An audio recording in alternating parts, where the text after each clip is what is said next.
Roteiro Vanguarda. Olá, boa noite para você que ainda está aí acordado. E chegou a hora de embarcarmos em mais uma viagem pela região.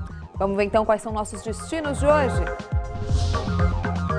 E para começar, vamos fazer uma viagem no tempo. Vamos conhecer um pouco do Brasil colonial ainda vivo, em Bananal. E na colônia italiana do Quiririm, vamos te levar para um passeio com momentos inesquecíveis para qualquer casal. Bananal hoje é uma cidade bem tranquila, onde o turismo é uma das principais atividades. Mas nem sempre foi assim, viu?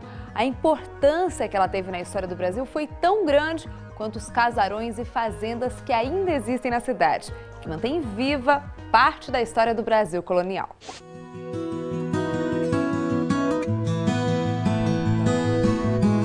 Uma bebida com peso de ouro. Foi com o café que Bananal se tornou a cidade mais rica do Vale do Paraíba no século XIX.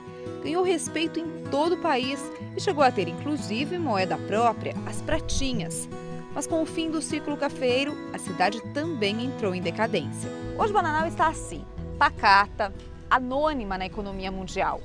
Mas ela ainda guarda muito dessas lembranças. Dá para conhecer como foi a época do Brasil cafeeiro, da escravidão, do império. E é por isso que hoje o Roteiro Vanguarda veio conhecer um pouco mais essa história.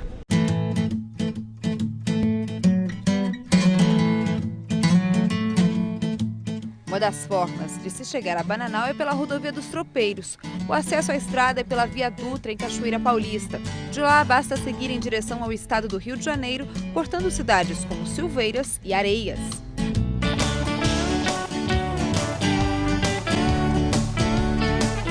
A cidade tem pouco mais de 10 mil habitantes. Os prédios imponentes mostram a rica herança desse lugar, como o Solar Aguiar Valim, a casa da cidade do homem mais rico de Bananal e também do maior traficante de escravos do estado. A construção foi erguida para abrigar grandes festas para o Império e europeus. Histórias que os moradores fazem questão de contar. As festas eram suntuosas, cheias de mordomia. Não tinha luz, não tinha água, não tinha banheiro, mas ele conseguia proporcionar aos europeus uma mordomia inigualável. Ele servia seus convidados champanhe e vinho gelado. Um local que não tinha nem água, nem luz, nem geladeira. Mas ele conseguia porque ele importava do Rio de Janeiro o gelo em barras, vinha de barco a vapor até o porto de Angra dos Reis, lá transportava no lombo da tropa, vinha pela serra, chegava aqui, lavava o gelo que vinha em serragem de madeira, servia champanhe para as mulheres e vinho gelado para os homens. O casarão e o salão onde aconteciam as grandes festas estão abertos à visitação, mas o estado de preservação não é dos melhores. E mesmo embaixo da tinta, já bem gasta, dá para ver essas pinturas feitas pelo artista espanhol José Maria Vilaronga. A assinatura do pintor também foi deixada na Igreja Matriz, uma das maiores do Brasil, ainda feita com taipa e folhada a ouro. A Praça da Igreja ainda guarda relíquias, como o prédio que foi moradia do maior produtor de café do país e este chafariz que veio da Bélgica. Houve uma desinteria na população, onde os médicos ressaltou que tinha que haver água de melhor qualidade. Isso em 1879. Foi onde construiu esse chafariz, todo mundo vinha pegar água aqui. Mas a cidade, que ainda tem o requinte das construções e recebeu artistas famosos no passado, vive hoje de uma forma de arte bem mais simples.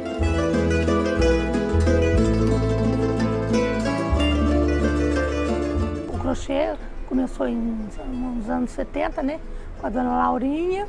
Depois ele foi crescendo, nós vendemos para o Sul, para São Paulo, Rio, Bahia. Desde quando você faz crochê? Eu faço desde os 7 anos, porque é uma fonte de renda, nós não temos emprego, o emprego que tem na cidade é pouco para a demanda de quantidade de habitante, né? E na sua casa todo mundo faz crochê? Faz, os homens, criança, o jovem, o mais velho, todo mundo faz.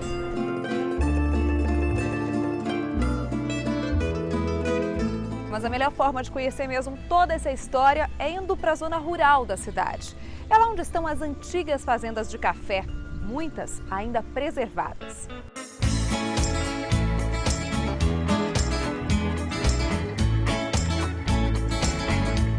Fazenda dos Coqueiros foi construída em 1855. O primeiro dono gastou todo o dinheiro com grandes festas e mulheres. Para pagar as dívidas, a propriedade teve que ser vendida para a família Ribeiro Barbosa. Foi então, nesta casa, que nasceu o Barão Cândido Ribeiro Barbosa. Aqui realmente a história ainda está por todo lugar. Mas para a gente começar a entender como é que eles viviam antigamente, na época da escravidão, o ideal é começar pela Casa Grande, né? Que é aqui que morava o barão antigamente. Sim. A gente tem que parar aqui na frente, aqui na entrada, que é uma sala de estar, onde fazia a lavagem de mãos antes de entrar na casa. Eles tinham esse ritual, então? Sim. Ninguém entrava na casa sem lavar as mãos? Sem lavar as mãos, ou com pétalas de rosa, ou com a lavanda em ervas. Com as mãos lavadas, é hora de mergulhar nas histórias ainda preservadas nesse casarão. Todos esses objetos foram deixados no local pelos antigos donos, ou então encontrados enterrados pelas terras da fazenda. Nesse pedaço de papel de parede, uma relíquia, anotações de um classificado para vender ou alugar escravos. Aluga-se uma preta para ama seca. E era assim então que eles trocavam os escravos, exatamente. Alugavam, vendiam. Aqui, ó, nós já temos objetos de tortura. Esse colar teria que ser aquecido no fogo para poder abrir para colocar ainda quente no pescoço do escravo. Dependendo do castigo, dependendo do que ele tivesse feito, ele levaria esse colar como castigo. Aí esse aqui já ficava preso ao tronco e o escravo ficava preso com as mãos aqui para poder apanhar, tá vendo? Agora, se ele fosse rebelde e fujão, ele usaria isso aqui, porque isso aqui não é algema, é tornozeleira, que era colocado na canela dos escravos para colocar essa bola aqui, que essa é a bola dos escravos fujão. Nossa, é muito pesado. As tristes lembranças da escravidão se misturam ao estilo de vida aristocrata. Tudo ainda muito preservado, como essa pequena farmácia, que era um costume de quem morava na fazenda. O interessante é que os odores, eles ainda permanecem, mesmo depois de tantos anos. Isso aqui, por exemplo, olha, é um colírio. Nesse outro frasco apenas diz gotas amargas, mas não diz exatamente o que é. E todos eles foram fabricados na farmácia popular, aqui de Bananal, que até o ano passado era a farmácia mais antiga em atividade no Brasil. As alcovas eram outra tradição. Esses quartos sem janelas e com trancas para o lado de fora serviam como dormitórios dos vendedores que pediam pouso e também das donzelas até se casarem.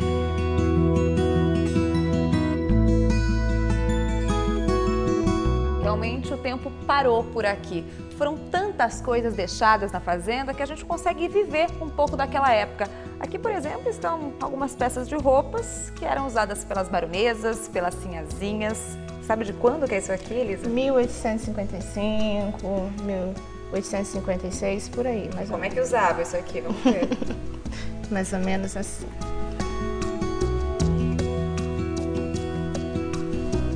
Aí fiquei bem de Ficou ótima.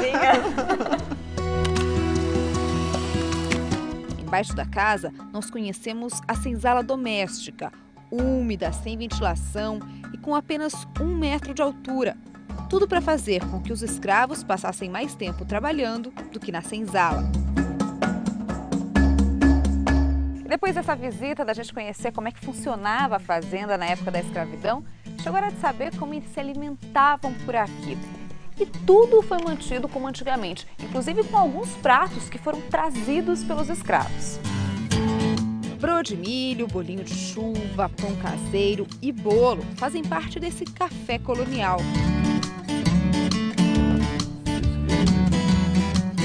Como é que a fazenda chegou até a família do senhor, seu Guga? Pois é, essa família, originalmente, ela pertenceu ao Barão Ribeiro Barbosa, né? E por volta de 1895, o bisavô da minha mulher comprou. Naquela época já não tinha mais café por aqui. Nessa época já não tinha mais café, havia sido erradicado da região, o café migrou para o interior de São Paulo e predominou aqui a pecuária leiteira. O café de Bananal foi embora, mas continua muito bom. O café. Né? E a broa de milho também. Pois é verdade. Que é famosa por aqui e a gente vai aprender a fazer. A broa de milho. Vamos aprender a fazer. Coloco 3 ovos. Em seguida, eu vou colocar a margarina, o açúcar, vou colocar o óleo, tá? Agora a gente vai bater mais ou menos uns 5 minutos, mais ou menos. Dissolveu toda a margarina. Aí eu vou colocar os outros ingredientes, que seria o fubá, o trigo, tá? E o leite. Aí bate novamente até dissolver o ingrediente, tá? Vou colocar o queijo ralado e o fermento, tá? Dá uma mexidinha e coloca numa forma normal, untada só com óleo. E leva no forno mais ou menos uns 30 minutos. Bananal ainda tem muitas outras fazendas preservadas. Todas ficam na Estrada dos Tropeiros. Esta aqui pertenceu ao Sargento Mor, da Guarda de Honra de Dom Pedro I. Mas o que chama mesmo a atenção é o trabalho de restauração feito por esse aposentado que herdou as terras.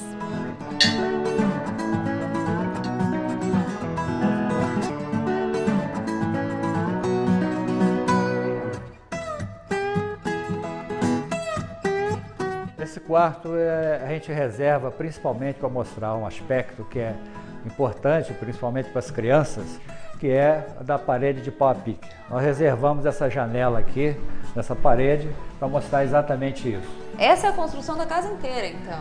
Toda a parte superior da casa era de pau a pique. Hoje algumas paredes ainda não são.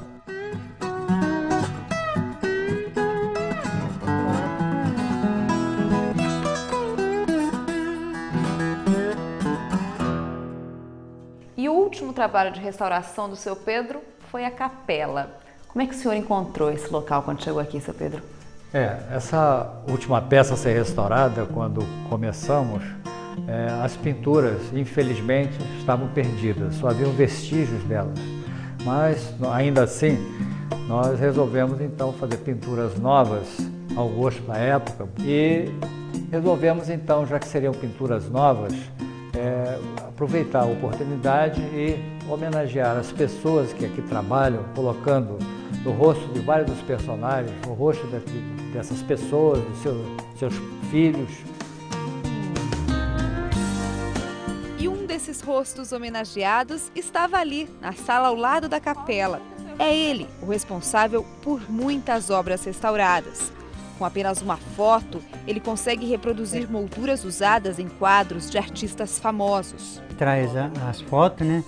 E eu faço o desenho, faço a cópia do desenho, né? A mão livre, depois eu repasso para madeira, né? Eu gosto de história, né? Faço satisfação de deixar alguma coisa. E isso aqui eu estou fazendo parte da história, né? Seu João, o senhor tem razão. E lembre-se, a história nunca para de ser escrita.